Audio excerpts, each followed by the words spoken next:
Hello and welcome to the AI Engineering Podcast, your guide to the fast-moving world of building scalable and maintainable AI systems.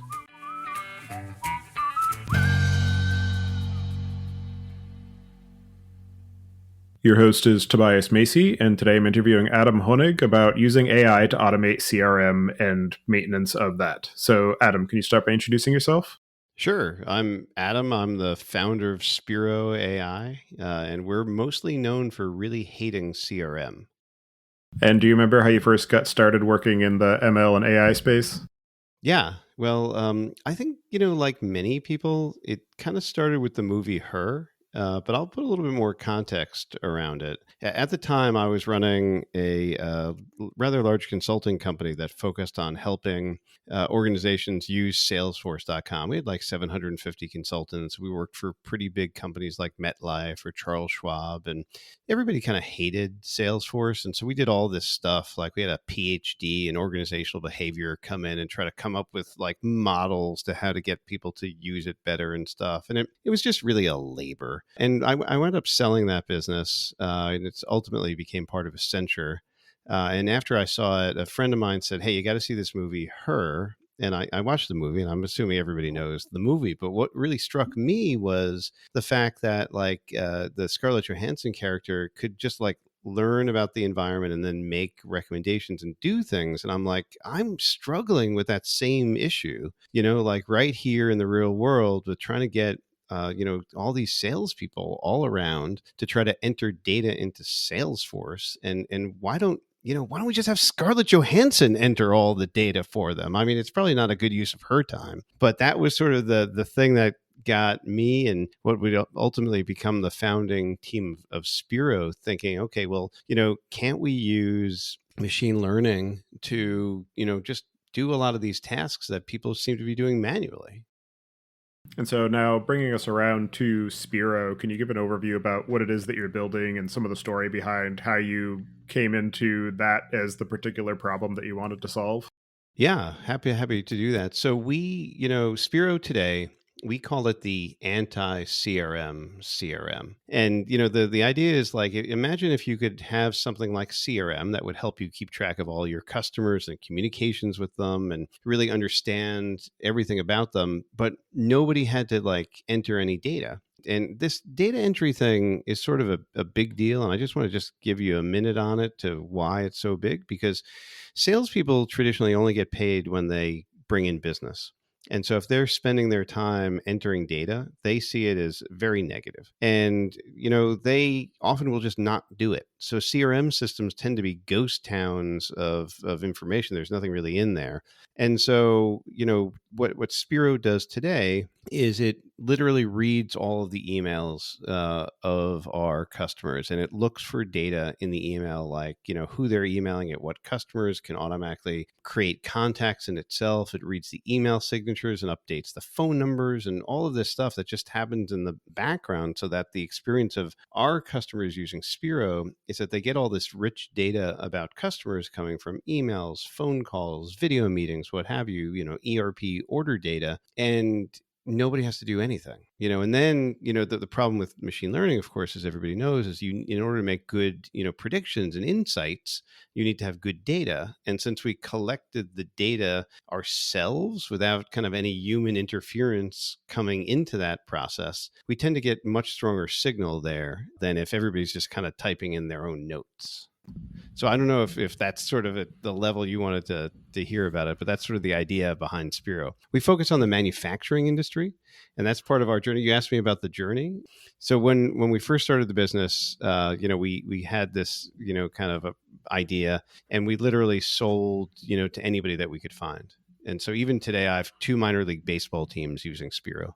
But over time, what we realized is that manufacturing companies have a very acute need for this, because most of their sales teams are, I'm trying to think of a nice way to put this, not tech forward. They're the kind of guys and ladies who need help getting on the Zoom call sometimes. And so the need for, a high tech company like a software company to use AI to automate this stuff is medium. But if you're not a technology company, your need is much higher. And so that's why we really focus on the manufacturing space. And so that's today our business. And in terms of the specifics of the manufacturing sector, you mentioned that the people who are working with the CRM aren't necessarily going to be all gung ho about technology like you might get in a startup. But in terms of the overall industry, the sales process, the customer personas, I'm wondering if there's anything germane to that area that also lends itself to a particular problem and solution statement for how to actually facilitate the increase and kind of care and feeding of their customers and their onboarding flows and the types of ongoing communication that are required and some of the ways that you've structured your product to be able to accommodate those particular requirements versus a HubSpot or a Salesforce that is just everything to everyone. Yeah, no, it's a super interesting question. And it was, frankly, a bit of an eye opening experience for me because the way that a manufacturing company typically sells is so I have a customer that makes electrical conduit. They have a big factory in Illinois. They make electrical conduit. They take like metal and turn it into wire. That's what they do. And the way that they sell is that they have hundreds of distributors all around the country that sell their product, and they take them to lunch and they buy them some beers and they become friends with them. And eventually, when those guys need to buy electrical conduit, they call up my customer and they're like, hey, we need electrical conduit. There's no like funnel. There's no like sales stages like you think of in CRM. It's like they're building a relationship, and based upon the strength of the relationship, people are going to buy their goods versus the other guys. And that's kind of what it comes down to. And so from a technology perspective, we had to kind of really rethink like the core CRM model, because it's not about how do I acquire new customers. In most cases, I'm never going to acquire a new customer. I'm just going to keep doing more and more business with the same people. And so what Spiro does is it taps into the order history, which is a great predictor of, future volume of business. And it looks for gaps. And it's when gaps occur unexpectedly, the software can flag it for the sales team to be like, hey, what's going on over here? And our friends at the electrical conduit manufacturer, they've been trying to do it manually, but they literally have so many customers that on a monthly basis they couldn't do the analysis to figure out where these gaps were, just manually trying to do it in spreadsheets and stuff like that. And so that became like a very core use case for Spiro to look at, fallout and patterns in the ordering behavior, but combined with activity data. Because if I'm already talking to you and your orders fall off, that means one thing. But if I'm not talking to you and the order falls off, that definitely means something else, right? And so it's combining those kind of data sets that I think really unlocked a lot of value for the manufacturing sector. Another aspect of the overall CRM use case is also the ongoing customer support, where you want to be able to see what are all the different points of interaction from, hey, this is the first time I've ever emailed this person, to, hey, I just sold them $1 million worth of product and now they have some issue because something got damaged in shipment or what have you. And so then I need to bring my customer service team in as well. And I'm wondering how the overall life cycle of the customer and some of the different ways that it feeds back around into, okay, they got either really good treatment from our customer service, they were happy, and then they ordered another bulk of merchandise, versus they got their merchandise, but our customer service department dropped the ball. And so now I see that they're not going to order anything else from us again. Just some of the ways that you're able to feed some of those signals back in to help the overall life cycle of that customer beyond just acquisition and sales.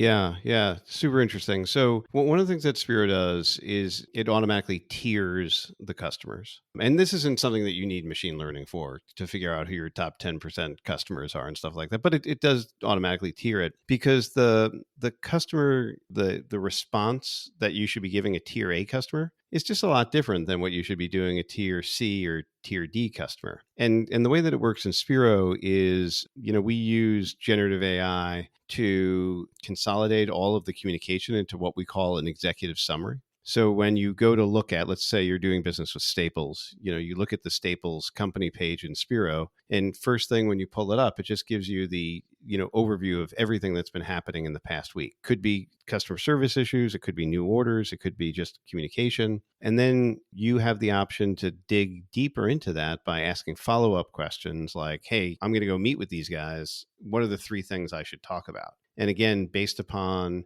emails, phone calls, order history, and so on, it can build that for you pretty rapidly so that you're well prepared when you show up. So it's post sale, account management is about 80% of a manufacturer's business. And so, digging into now the areas of automation, you talked about automatically bringing in some of the different communications and populating the CRM based on that versus having to do the manual data entry. I'm wondering, what are some of the other areas for taking off some of the toil from the sales and customer service staff and just being able to say, don't worry about it. We're doing this for you. I'm just going to tell you when you need to take an action. And other than that, you go ahead and do your job and talk to the customers, because that's what really matters, not the care and feeding of some technical system that you don't ever want to have to think about. Yeah. Well, one of the things that we learned is that it's generally considered best practice for these types of organizations that when you have a meeting with a customer, that you send a follow-up email and you document, kind of what was discussed. A lot of our customers are like the electrical conduit guys who make kind of standard off-the-shelf products, but we have quite a few customers that make custom engineered solutions. So one of our customers is called Wanco. They make these, if you're driving down the highway and there's like a flashing sign that says merge left, like a big message board, that's the kind of thing that they make. And these are all custom specified. And so, if you have a meeting with a customer and you're talking to them about this really engineered product, you really want to lay out in detail kind of what you talked about to make sure that you're getting it right. Because if you build the wrong thing, it's fantastically expensive to fix it. And so one of the things that Spiro does is, because we're joining a lot of communication, we can draft that follow-up email for you automatically. We don't send it. I don't feel like the technology is at the point of we should have it send it. And I think that there's always a level of personalization that should be involved in this communication, but it'll draft the follow-up response based upon the signals. And this one thing alone, people tell me saves them hours a week, because it can be pretty complicated, and they should always check to a certain level that we're getting everything right in it. But that's a use case that we've seen a lot of success with as well. I mean, Spiro does other things. I mean, it'll draft emails from prompts. It'll understand your product catalog so that when it's generating these kind of communications, it'll use the right terms and stuff like that. But that the follow up from a meeting is definitely been a big winner for us. Digging now into some of the implementation of what you're building, as I was preparing for the show, I noticed that you have been around as a business since around 2014, give or take. Obviously, that predates the current epoch of everything generative AI all the time. And so I imagine that you had already developed a fairly substantial set of models and automation routines prior to the advent of everything as a language model. And I'm wondering how you first approached the different areas of automation, some of the types of machine learning that you were doing, and some of the ways that you were thinking about managing the data input and turning that into useful signal and features for reducing some of that toil that your customers were struggling with. Yeah, yeah. So it's kind of embarrassing, I'm going to say. But when we started the business in 2014, we did totally the wrong thing. And I mean, like, totally. So we had this vision of like Scarlett Johansson, doing all this work for people automatically. And we made a design decision that we were going to build on top of the Salesforce platform, and we were going to automate all the data into Salesforce. And we based upon our background and having worked with different companies, we signed up some pilot situations pretty quickly to get people to be testing this out, and it didn't work at all. And the reason why was like multifold. One was each company. So Comcast was one of our pilot companies. They had a very, very custom Salesforce implementation. And then we went to another big company and they had a differently very custom solution. And then we couldn't generalize off of the data models that were in these custom Salesforce solutions. It just wasn't working. And then what combined with that was for Comcast, for example, there just wasn't enough data in the system. Their sales teams themselves was entering 1.5 records per user per week in the system, and it just I don't know, it just wasn't enough to do anything with, And so we spent about 4 years beating our head on that particular thing before we were like, okay, well, if we own the whole stack, if we own the environment, if we're not building on somebody else's platform, I think we can control the data better, and we can like set up metadata to be describing the fields and stuff like that, so that everything is well understood within it. So about 2018 we kind of did a complete reset of what we were doing.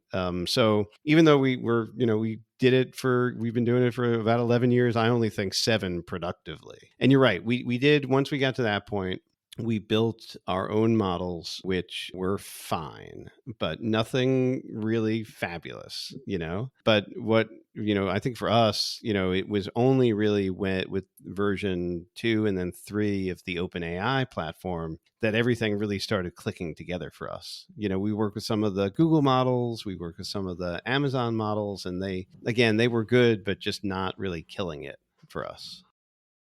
And in terms of the generational shift and the step change in terms of off the shelf capabilities for these models, obviously going from I have to build my own random forest or logistic regression up to I've got my own deep learning workflow, which is complicated and requires a lot of care and feeding, to now I just throw my credit card at the problem and throw some data and I get something useful. Obviously, there are more iterative steps that you can take beyond that initial proof of concept of, oh my goodness, it actually understands what I'm talking about. And I'm wondering how you worked through some of that transition from spending time and energy and toil on building your own custom models to, okay, now I've got something that does half of what I was already doing, but requires less than half the time.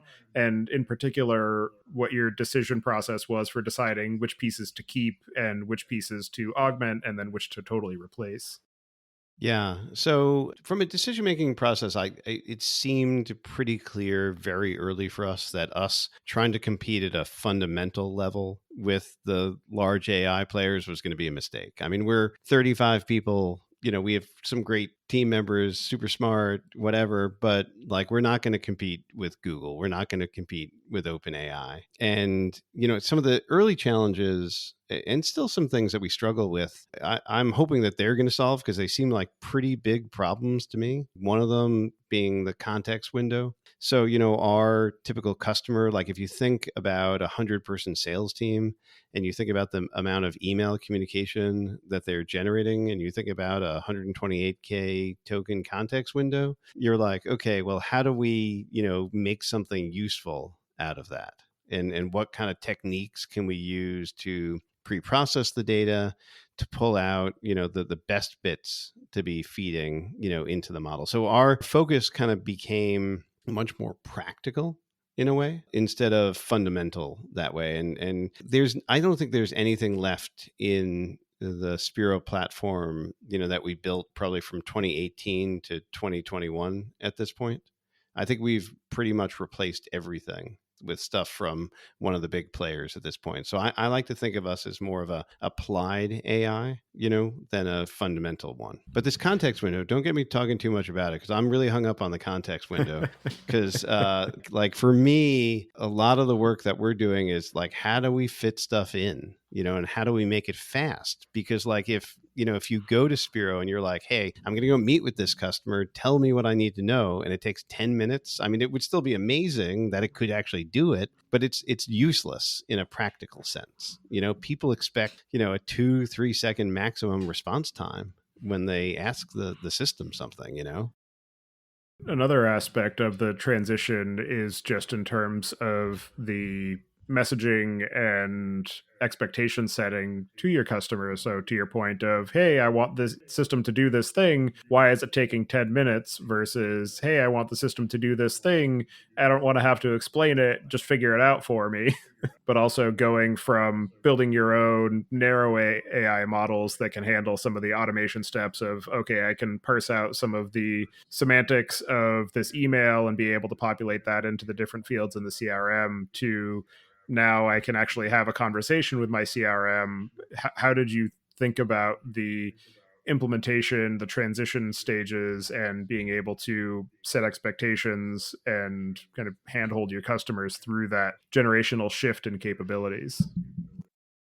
Well, I think the nice thing for our customer base, so if you're thinking about manufacturing, which is not traditionally the most tech forward industry in the world, we have the advantage of setting the first expectation with them about a lot of this stuff. Let's talk about email communication and AI responses and stuff like that. So, going on about 3 years now, the very first feature that we rolled out was really just allowing people to reply to an email with AI. Like, you would get an email, you could reply with AI, you could give it a little bit of a direction as to whether it was, where you wanted to go with it, and it would generate it. And that was like a really, really small step. And so what we tried to do when we think about customers adopting new technology is we try to do very incremental, very small steps and make it just seem like a natural extension of their existing workflow.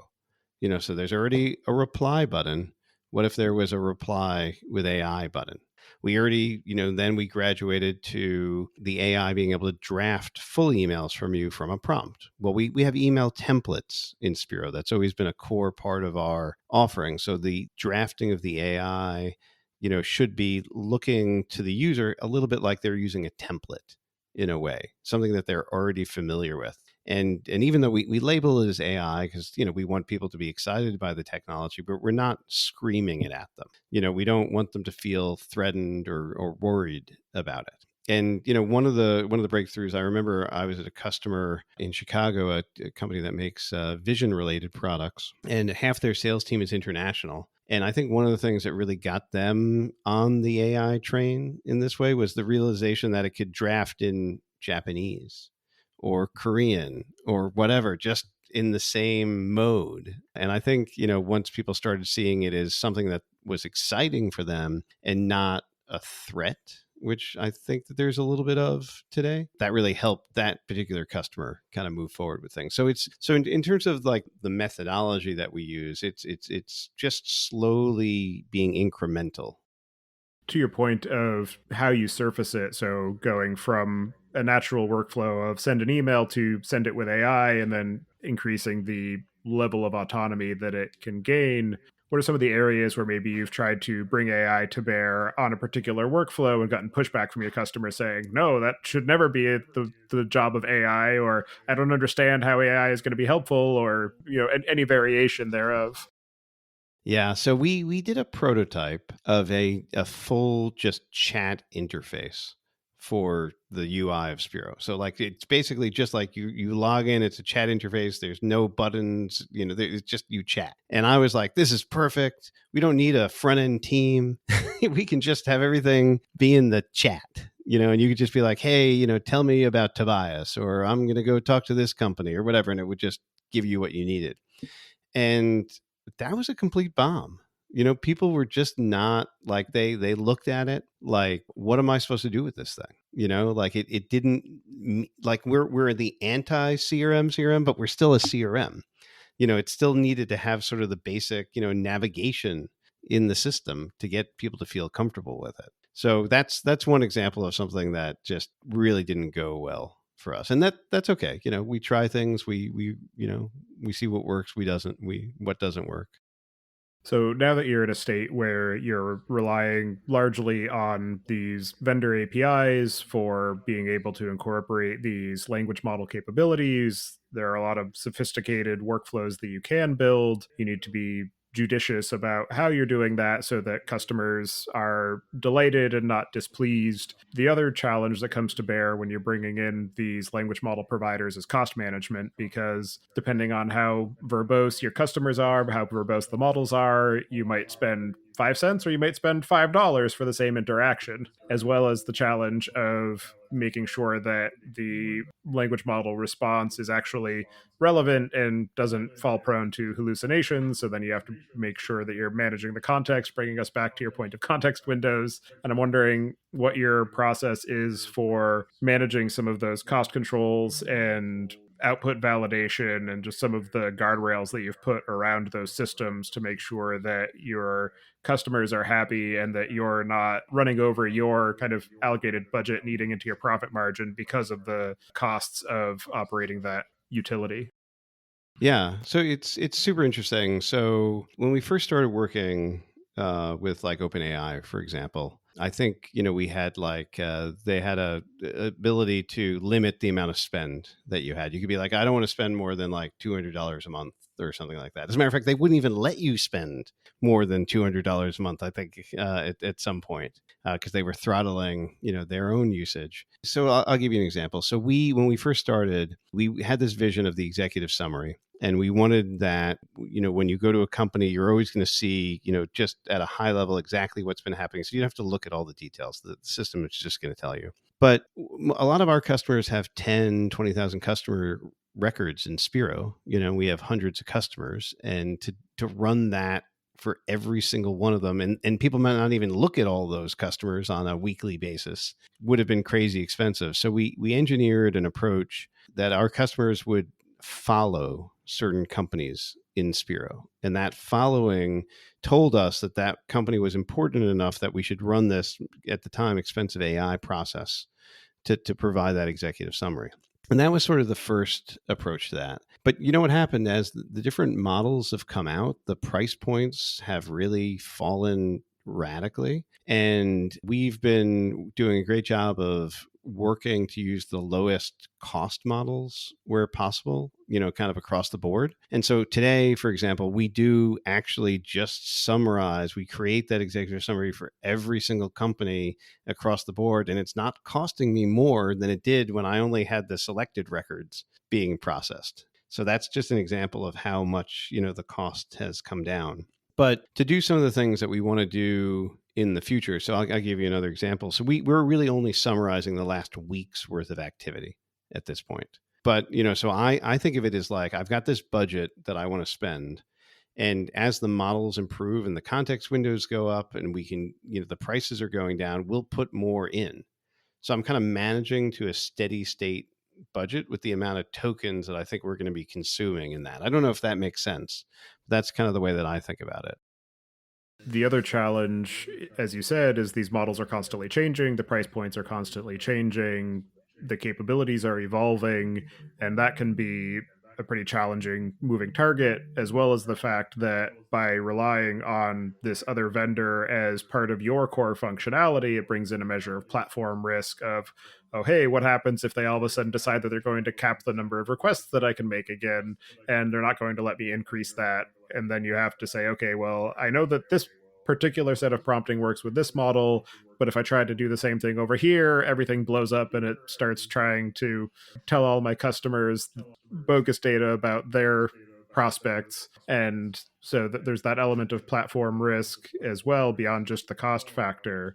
And you mentioned that you're using OpenAI, you've used some Google, but what are some of the risk mitigation that you're doing as a business that is reliant on these other third-party systems to make sure that they're not going to pull the rug out from under you, or if they do, that you have some soft landing?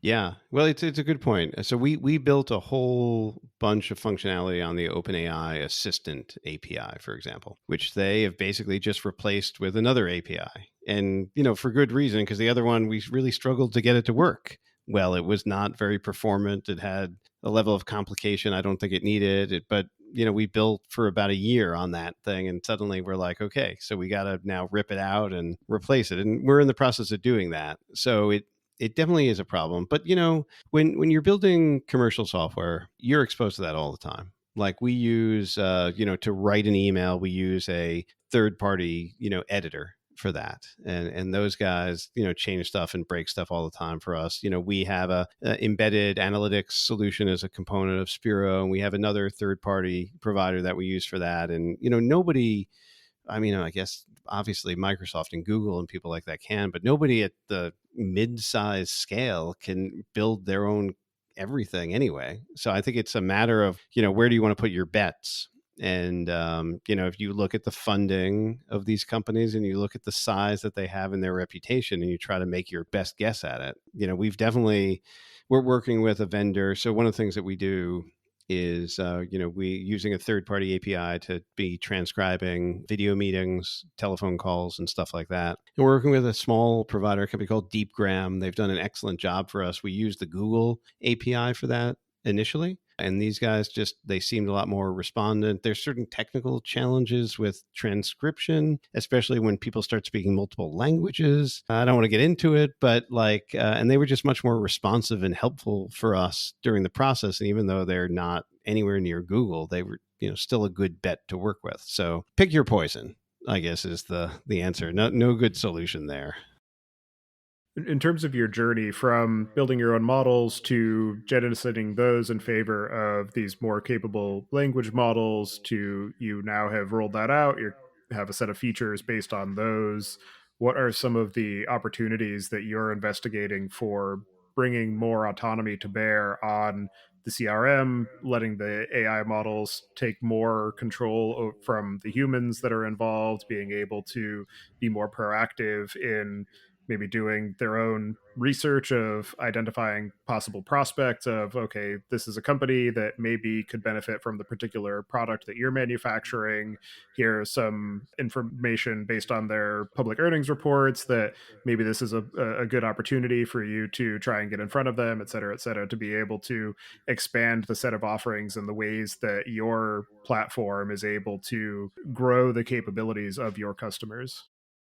So for a lot of our customers, kind of the holy grail is recommended product. And it doesn't work so well in electrical conduit, but a lot of our customers have thousands, tens of thousands of SKUs of products. And they all, want the Amazon experience of, oh, customer X is buying this, we should offer them that. And that is still a very tricky thing to get right. So this is something that, I think we're definitely looking at for improvements in the future. I mean, Amazon has the benefit of such scale that it works great for them. But also, if they're recommending the wrong thing, it's not as bad as a corporate setting. If you show up at a customer and you're like, hey, I think you guys should really be interested in this, and it's dumb, you're going to look like an idiot pretty quick. So we have to be a little bit more accurate there. The other thing that we're looking at, which it's a little, let me see if I can describe it properly. I'm kind of calling it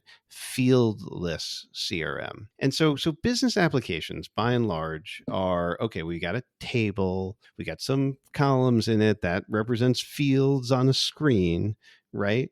And let's say, in Spiro, you want to add a new field because you want to capture the person's favorite color. So you add a new field and it's called color and you got a pick list and that just feels super old fashioned to me today.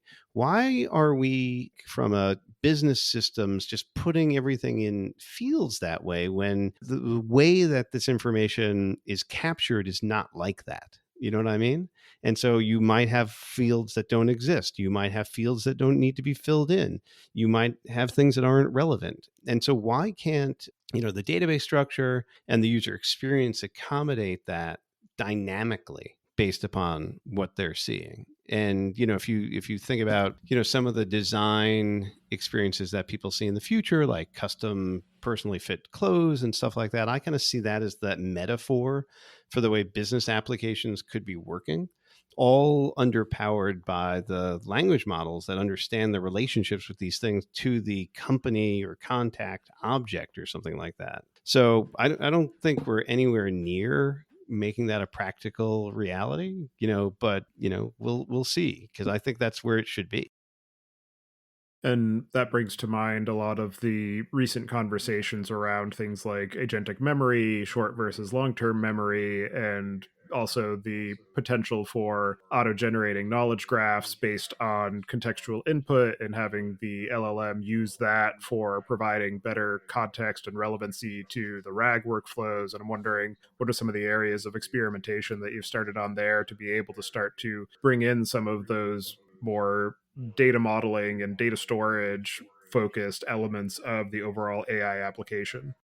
Yeah, I wish we've done more on that. It's so exciting, but it's just we're at the very beginning of it. I mean, one of the great things about having customers is we get a lot of feedback from them. We got a lot of input and ideas, and nobody's asking for that because nobody knows that it's available. And so we have to do a little bit of what people ask us for too. So that's the current state of play. But I'm looking to be carving out some research time to be focused on that because you're totally right. Like this is where it's going to be, and I have no idea how to do it though.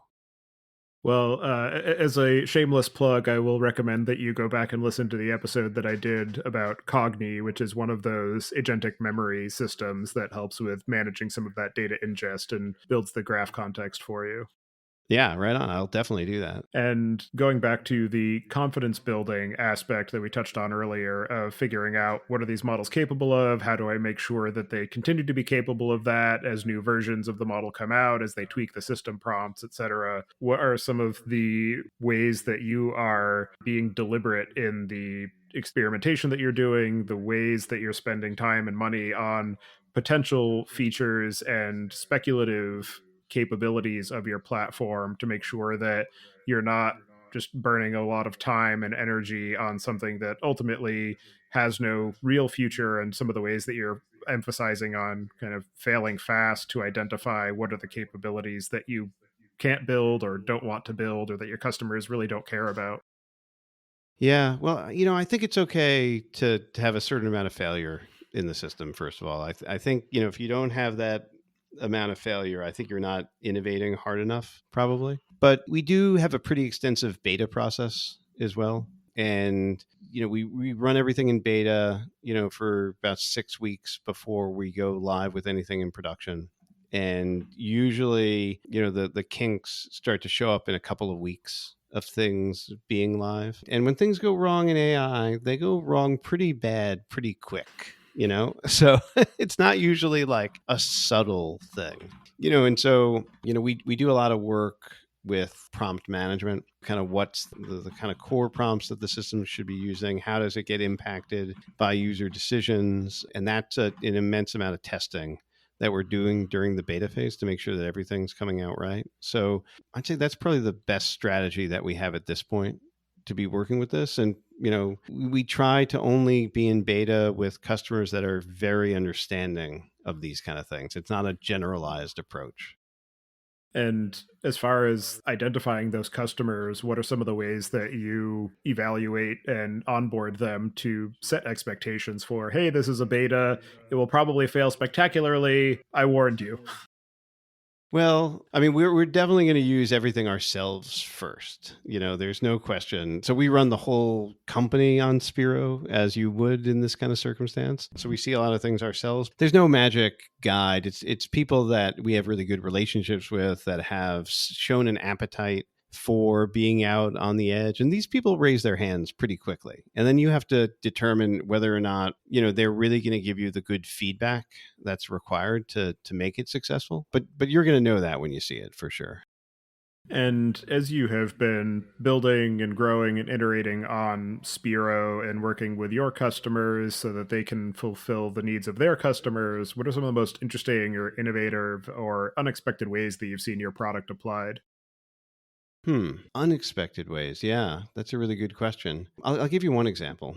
So we had in the platform for a long time, we had a business card scanner that didn't do really any AI. It was a very basic thing. You would take a picture of a card, it would try to map words, and you'd put the words into the right fields to kind of create a contact from the business card. We upgraded that to be using AI and literally reading the image and just automatically updating everything from there. And that was working really well. And then one of our customers realized that instead of taking a picture of a business card, they could actually just take a picture of a notebook that they had been writing notes in, and it would find the contact information there and just do it, And I was like, wait a second. So we could actually just automate the whole note ingestion process from handwriting on this stuff. And this is like in the past 2 weeks kind of thing happened for me. So that's That's pretty new. I'm pretty excited about that, actually. What that's leading us to is now customers are like, hey, we want to take a picture of the sign of a building and just have that automatically create a company based upon the sign, the geolocation that's available in the photo. And I'm like, you're totally right. Why the hell not? Why shouldn't you do something like that? What could possibly go wrong? Exactly. You can still edit it. It's Right. okay. And in terms of your experience of working in this space, building this business, trying to stay up to date with the constantly moving target that is AI, what are some of the most interesting or unexpected or challenging lessons that you've learned in the process? I don't know. I think, kind of going back to this OpenAI assistant model. So the assistant model that OpenAI, the API that they came out with, was designed to help you solve the problem of keeping state in a conversation and build up, the ability to look at, different files and structures, in a contained space to make everything work better. And it seemed so smart, and they're obviously very smart guys and ladies working on this, but it just wasn't performant enough for us. And so it was kind of a surprise they came out with it. And we were like, okay, it seems like the right approach. I'm sure they're going to make it faster. And it just never got faster for us, even though we thought it must, because they're always trying to improve these things. And so I'd say we're, like you said, we are dependent on some level on third parties to deliver our solution. And when they don't always live up to that, it can be a surprise, even for the best companies that we work with. As people are evaluating the use of CRMs, which ones to choose, and specifically as they're interacting with Spiro and understanding its capabilities, what are some of the cases where you've decided that AI is just absolutely the wrong choice for a given workflow? Yeah. Well, first of all, our point of view is that nobody should use CRM. It's terrible. It's outdated. We're against it. That's why we're the anti-CRM. But if you had to use a CRM, some of the things that AI probably shouldn't do for you, I'm going to use a simple example: context. Like, contact scoring is a well-known, there's a well-known approach to do contact scoring. It's simple math. You don't need AI to be doing anything about that in your CRM. And if anybody's telling you that, contact scoring or territory assignment or kind of things that we've known and figured out, that should be a red flag to you, I would say. And as you continue to iterate on and grow Spiro and try to take advantage of the constantly evolving set of capabilities for these different AI models, what are some of the things you have planned for the near to medium term, or any particular projects or problem areas you're excited to explore? One of the things that we do is we do like to do a lot of experiments and just trying things and seeing what happens. And so our approach to helping our customers unlock better customer insights has been very focused around individual companies. I want to know what's going on with Staples. I want to know, what are they unhappy about? I want to know, what did they buy recently? These kind of things. But expanding the viewport to be taking in all of my customers and having that's the next evolution of what we're focusing on. The amount of data that's required to resolve those kind of inquiries is frankly too much for us to manage at this point. So we're working hard to figure out, how do we put things into the right size and boxes to make it work. But that's where I start seeing the kind of holy grail coming into view, where you can be like, okay, well, Staples bought this. What is Walmart going to be interested in, or what would Target be interested in?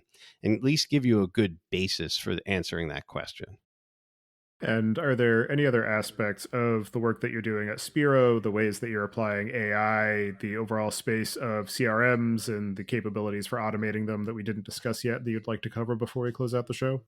Well, the only other thing that I'm super interested in, and this is more of a societal thing than a technology thing, because the technology is definitely available. So I feel like the world has kind of gotten used to like AI agents joining Zoom and Teams meetings and stuff like that. They're very prevalent at this point. And I'm really wondering when it's really going to be acceptable to have a AI agent with you in a meeting. Most of my customers don't do Zoom or Teams calls. They go and visit people in person. person. That's how you build strong relationships. But we still want that data. So when is it going to be okay for us to collect that and not be super weird and creepy? Like, I think it'd be super weird and creepy right now, but maybe in a few years it won't be. I don't know.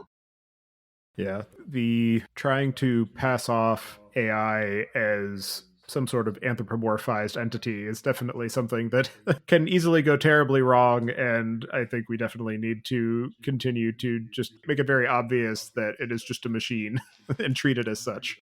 No doubt. Yeah, no, and you can see this in like the AI generated movies and images too. Like my daughter who's in high school, anytime she sees something in the real world, she's like, that's AI generated. It immediately destroys credibility. And so I think on the business context, it's even at a higher level, like you said, if I don't know the level of sophistication you need to get something to be like a person to make that happen, I can't even get my brain around how well preserved how well done that would have to be.